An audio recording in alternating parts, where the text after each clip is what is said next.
My cabinet colleague, Sri Arun Jaitley ji, Sri Vinit Jain, friends from India and abroad.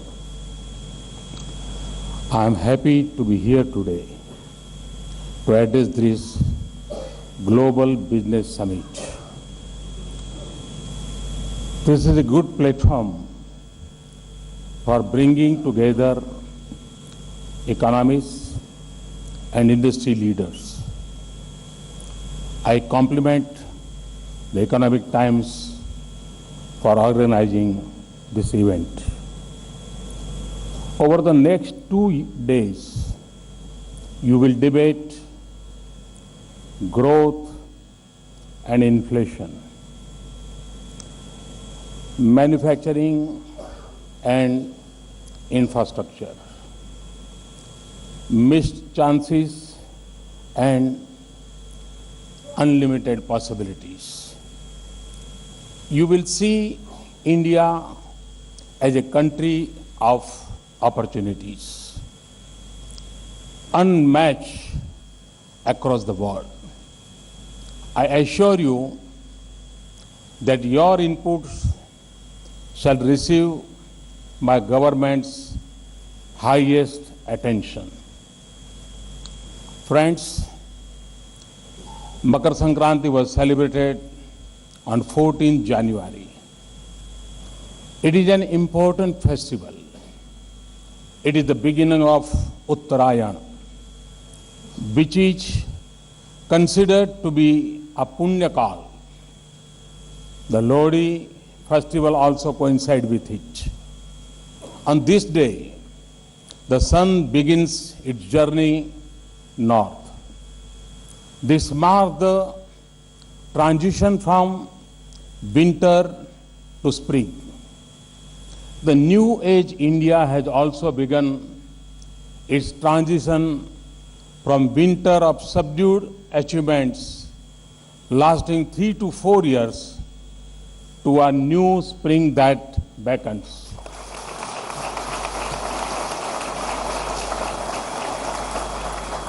The country had fallen into deep despair with 2 back-to-back years of below 4% growth and governance at rock bottom. A series of scams from telecom to coal had paralyzed the economy. We deviated from the dream of India as a land of opportunity. No longer we can afford the flight of capital and labor for back of opportunities. We have to repair the damage that has happened. Restoring growth momentum will be an uphill task. It will take hard work, sustained commitment, and strong administrative action. But we can overcome the mood of despair, and we must. It is in this context what all the steps we have taken must be seen. Friends, destiny has favored me to serve this great nation. Mahatma Gandhi said that we should not rest until we wipe every tear from every eye. Elimination of poverty is fundamental to me. This is at the core of my understanding of cohesive growth. To translate this vision into the reality,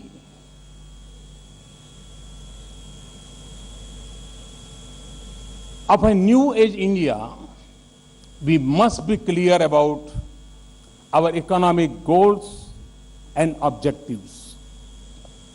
The government must nurture an ecosystem where the economy is prime for growth, and growth promotes all-round development, where development is employment generating and employment is enabled by skills, where skills are synced with production and production is benchmarked to quality, where quality meets global standards and meeting global standards drive prosperity.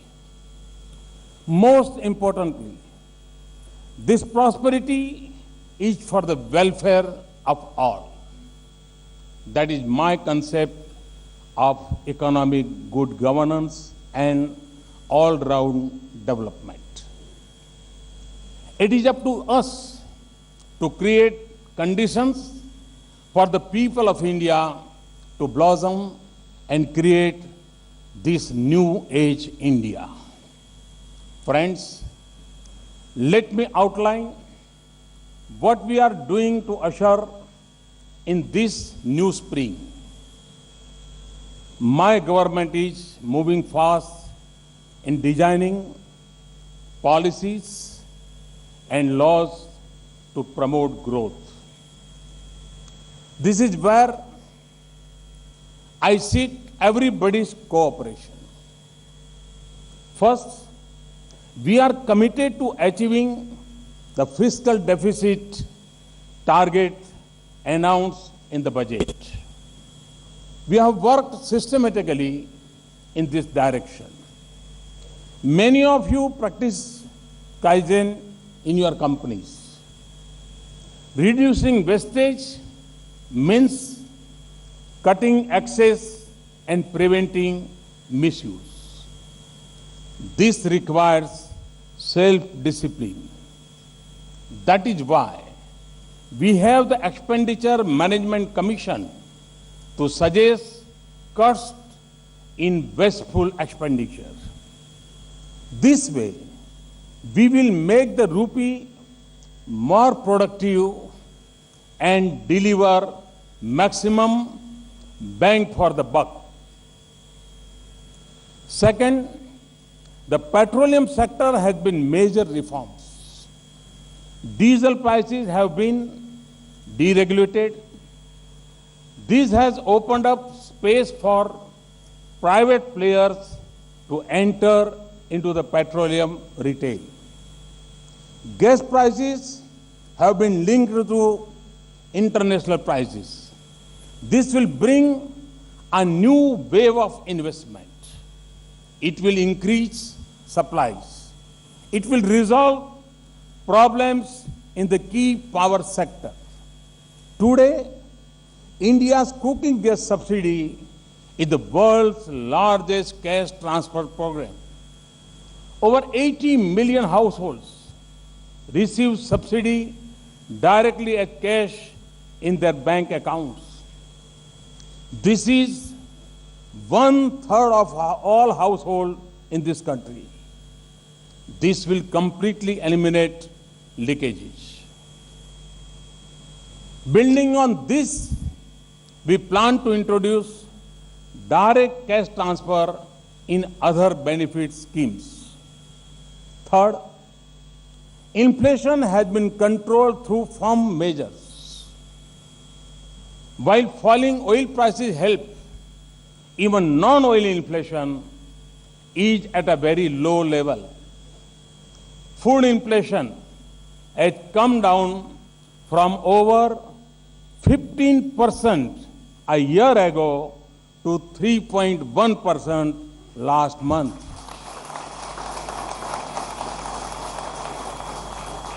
This set the stage for RBI to reduce interest rates and push growth in a stable manner. Fourth, the consensus we arrived with states for amending the Constitution to implement GST is a major breakthrough. और हमारे अरुण जी तो कहते हैं कि शायद आजादी के बाद इतना बड़ा रिफॉर्म का कोई कदम इसके पहले नहीं उठाया गया है। GST has been pending for over a decade. This alone had the potential to make India competitive and attractive for investment. Fifth, the poor have been included in the financial system. In a short span of 4 months, over 100 million new bank accounts have been opened under Pradhan Mantri Jan Dhan Yojana. For a country of our size, this was an immense challenge. But with will, determination, and the full support of every banker, we are today a nearly 100% banked country. Soon, all accounts will be linked with Aadhaar. Banking habits will become common across the country. This now opens immense possibilities for the future. People's saving will rise. They will invest in new financial instruments. 1.2 billion people can hope for pensions and insurance. As the nation progresses, these bank accounts will drive demand and growth.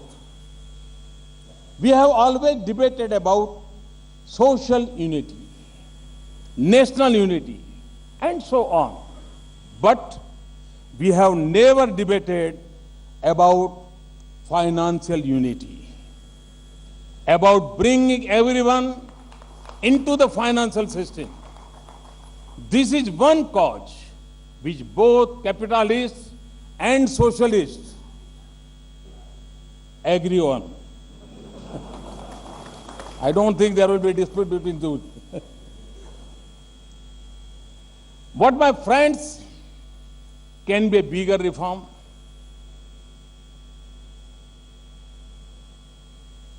Sixth, the energy sector has been reformed. Coal blocks are now allocated transparently through auction. Mining laws have been changed to facilitate efficient mining. Similar reforms are on the way in the power sector. We have revived long-pending projects in Nepal and Bhutan with the cooperation of their governments.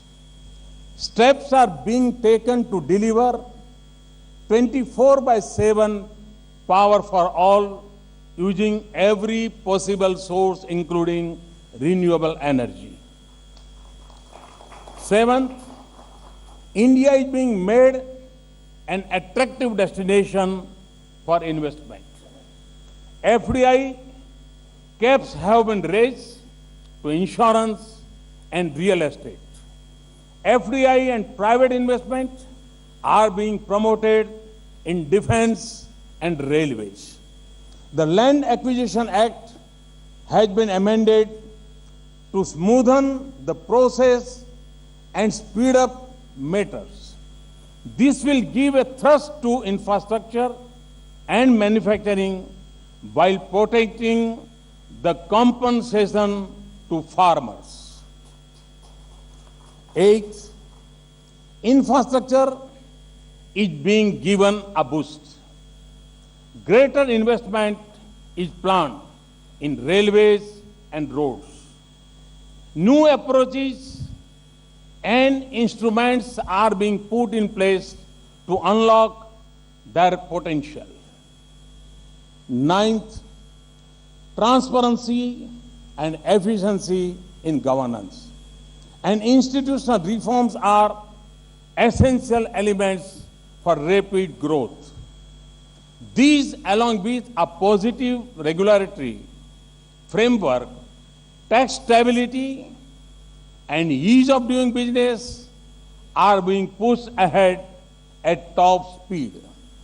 For instance, recently assured public sector banks, they will have total autonomy in taking business decisions without any interference from government on loans and their operations. और मैंने जब bank की meeting में कहा, मैं आपको कहता हूं उनके लिए सरप्राइज था। मैं उनसे कहा, आपको इस काम में कभी पीएमओ से फोन नहीं आएगा, और मैं मानता हूं इससे बड़ा कोई कॉन्फिडेंस लेवल नहीं हो सकता है। और यही है जो ट्रांसपेरेंसी लाती है।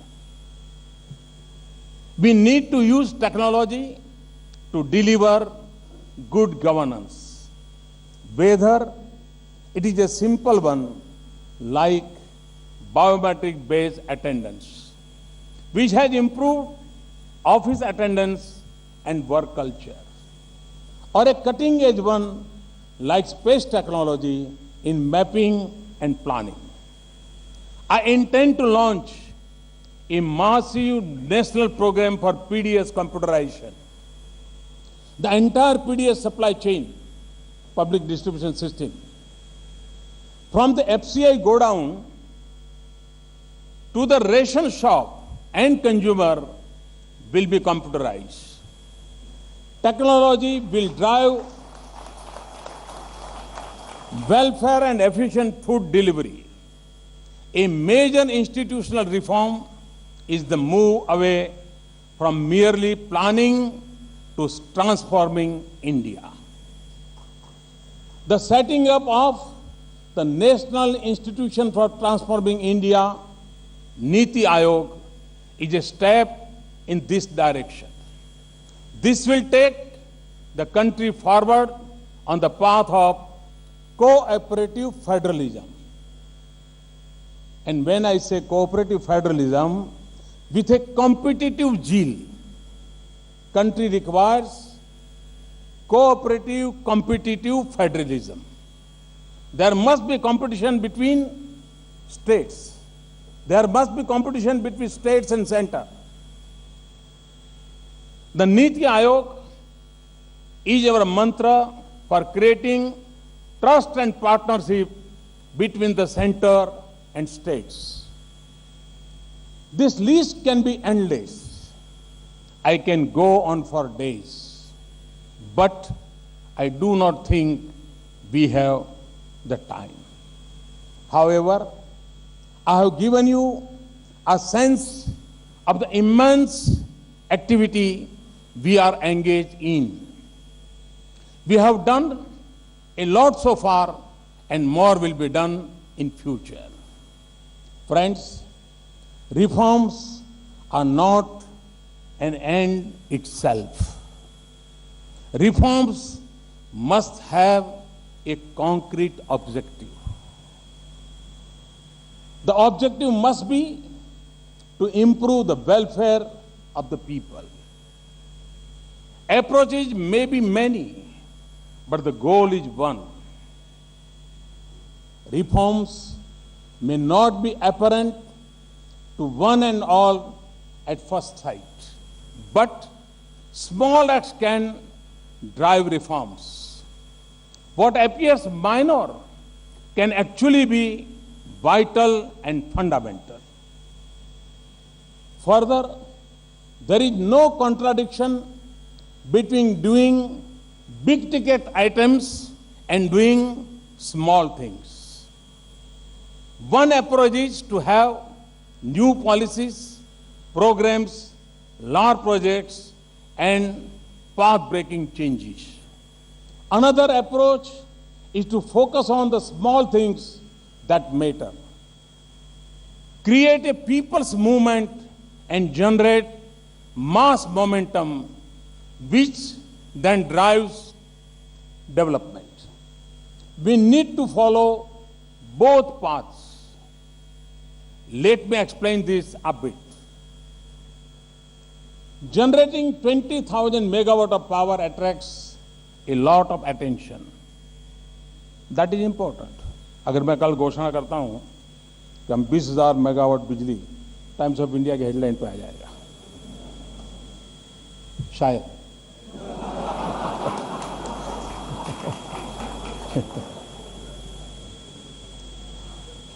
At the same time, 20,000 megawatt of power can be saved through a people's movement for energy efficiency.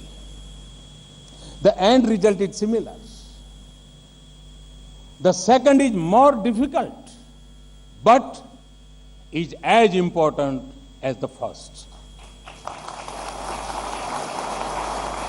In the same way, improving 1,000 primary schools is as important as opening a new university.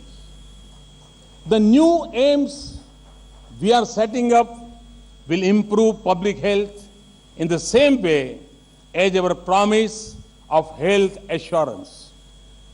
To me, health assurance is not a scheme.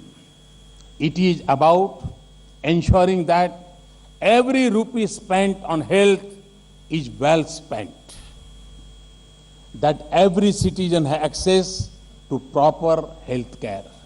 Similarly, when we do Swachh Bharat, it has multiple impacts. It is not just a fad or a slogan. It changes people's mindset. It changes our lifestyle. Swachhta becomes a habit. Waste management generates economic activity. It can create lakhs of Swachhta entrepreneurs. The nation gets identified with cleanliness. And of course, it has a huge impact on health. After all, diarrhea and other diseases cannot be defeated without Swachhta.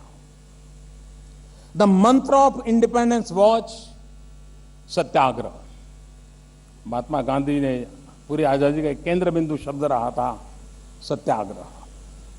And the warriors were satyagrahi.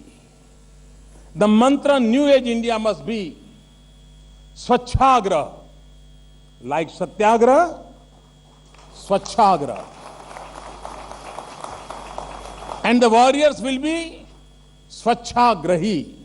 Like Satyagrahi, Swachhagrahi. Take the case of tourism. It is an untapped economic activity. But tapping it requires a Swachh Bharat.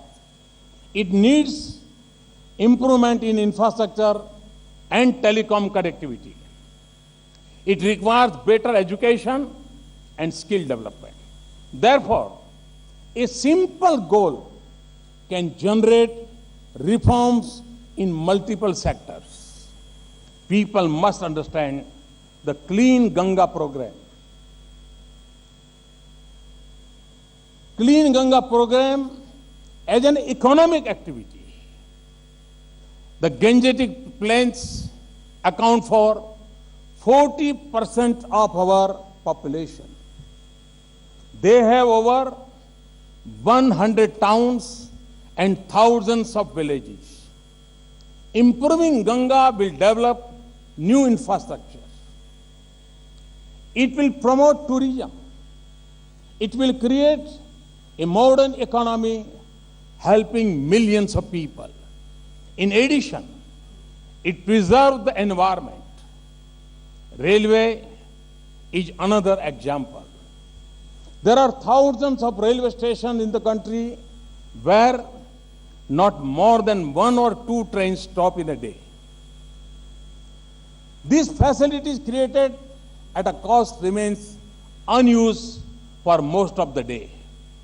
हमारे देश की जो railway station है छोटे छोटे गांव के, वहां ऑप्टिकल फाइबर नेटवर्क भी है, इलेक्ट्रिसिटी भी है.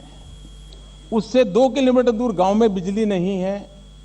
क्या हम इस रेलवे स्टेशन को, जो कि 1 या 2 ट्रेन आती है, वहीं पर स्किल डेवलपमेंट के सेंटर खड़े करें, उस बिजली का उपयोग करें, ऑप्टिकल फाइबर नेटवर्क का उपयोग करें, और उसी इंफ्रास्ट्रक्चर का मल्टीपल यूटिलिटी हो सकता है कि नहीं हो सकता है।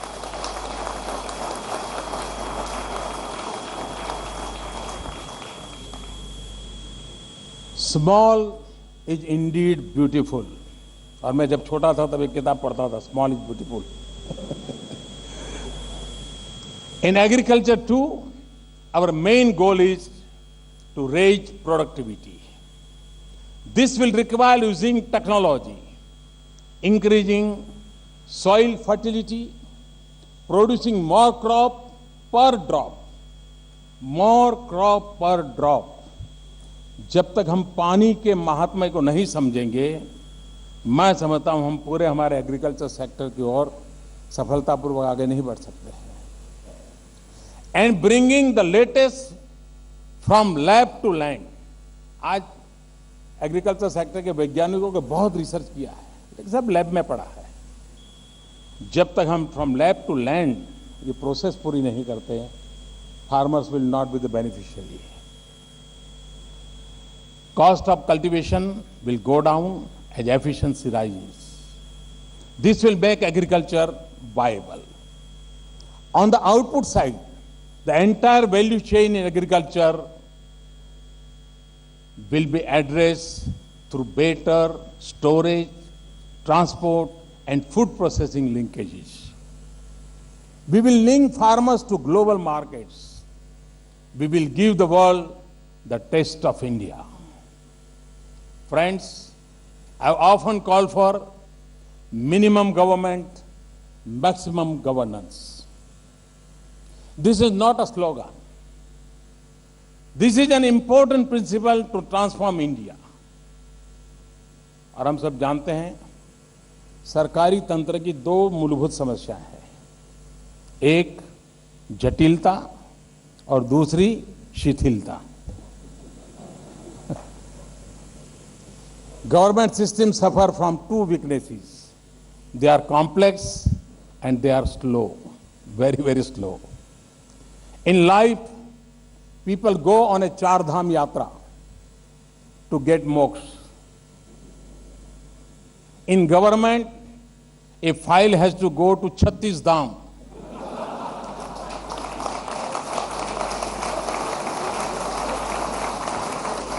And yet not get moksha.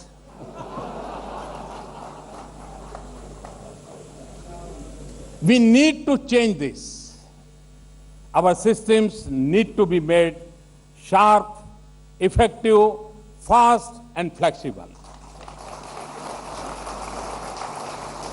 This requires simplification of processes and having trust in citizens.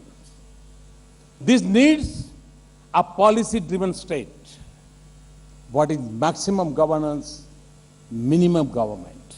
It means government has no business to be in business.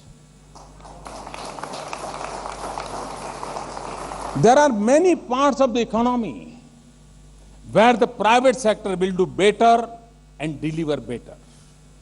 In 20 years of liberalization, we have not changed a command and control mindset. We think it is okay for government to meddle in the working of farms. This must change, but this is not a call for anarchy. First, we need to focus government upon the things that are required of the state. Second, we need to achieve competence in government so that the state delivers on the things it set out to do. Why do we need the state? There are 5 main components. The first is a public goods such as defense, police, judiciary, etc. The second is externalities which hurt others, such as pollution. For this, we need a regulatory system. The third is market power, where monopolies needs controls. The fourth is information gaps, where you need to someone to ensure that medicines are genuine, and so on. Last, we need a well-designed welfare and subsidy mechanism to ensure that the bottom of society is protected from deprivation. This specially includes education and healthcare. These are 5 places where we require government. In the 5 areas where we need government, we require competent, efficient, and non-corrupt arms of government. We in government must constantly ask the question, how much money I'm spending and what outcomes am I getting in return? For this, government agencies have to be improved to become competent. This requires rewriting some laws. Laws are the DNA of government. They must evolve with time. India is a $2 trillion economy today. Can we not dream of an India with a $20 trillion economy? Should we not create the environment for this to happen? We are preparing the ground for it. This is hard work. I know very well. This is hard work. Quick and easy reforms will not be enough for creating a fast-growing economy. That is our challenge, and that is what we aim to do. Digital India and Skill India are attempts in this direction. Digital India will reform government systems, eliminate waste, increase access, and empower citizens. It will drive the next wave of growth, which will be knowledge-driven. Broadband in every village with a wide range of online services will transform India in a manner we cannot foresee. Skill India will harness the demographic dividend which everyone talks of. Friends, improvement in governance is a continuous process. We are making changes wherever acts, rules, and procedures are not in tune with needs. We are cutting down on multiple creations that choke investment. Our complex tax system is crying for reform, which we have initiated. I believe in speed. I will push through change at a fast pace. You will appreciate this in times to come. At the same time, we need to take care of the poor, deprived, and left behind sections of society.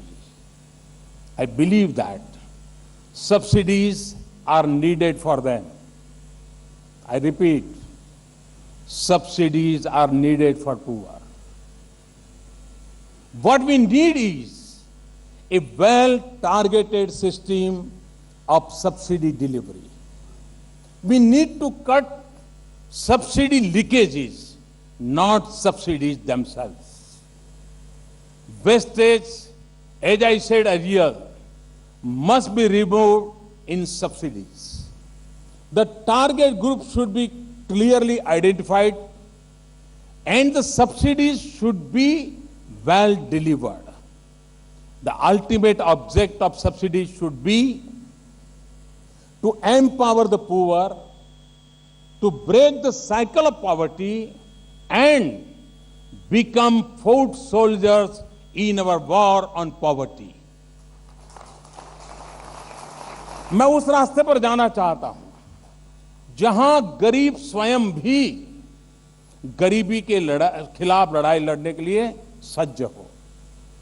उसको हम वो शस्त्र दें, वो अवसर दें ताकि वो भी गरीबी के खिलाफ लड़ने वाला हमारा एक मजबूत सोल्जर बन जाए और तभी हम गरीबी से मुक्ति पाएंगे. At this point, would also say that development has to result in jobs. बाकी सब बातें हैं. Reform, economic growth, progress, all are empty words if they do not translate into jobs. What we need is not just more production, but mass production and production by masses. Friends, economic development cannot take a nation forward on its own. Development has many dimensions. While on one hand, we need higher incomes, we also need a society which is cohesive, which balance the stress and strain of a modern economy. History is witness to the rise and fall of nations. Even now, many countries have become rich in an economic sense, but are poor in a social sense. Their family systems, value systems, social networks, and other elements which hold a society together have broken. We should not go down that path. We need a society and economy which complement each other. That is the only way for a nation to go forward. Further, development seems to have become the agenda only of government. By and large लोगों को लगता है कि ये विकास तो सरकारी काम है, ये सरकार का एजेंडा है. इस माइंडसेट को हमें बदलना पड़ेगा. It is seen a scheme that should not be the case. Development should be everyone's agenda. It should be a people's movement. Friends, like the rest of the world, we are concerned about two dangers: terrorism and climate change. Together, we will find a way to face this. Today, everyone is looking towards Asia for inspiration and growth. And within Asia, India is important, not just for its size, but for its democracy and its values. India's core philosophy is Sarva Mangalya Mangalyam and Sarve Bhavantu Sukhinaha. This is a call for global welfare, global cooperation, and balanced living. India can be a role model of a growth and cohesiveness for the rest of the world. For this, we need a workforce and economy which meet global needs and expectations. We need to quickly improve social indicators. India should no longer be bracketed with the least developed. We can do this. Swami Vivekananda had said, "Arise, awake, do not stop until the goal has been attained." This should inspire us all to achieve the vision of a new age India. Together, we can. Thank you very much. Thanks a lot.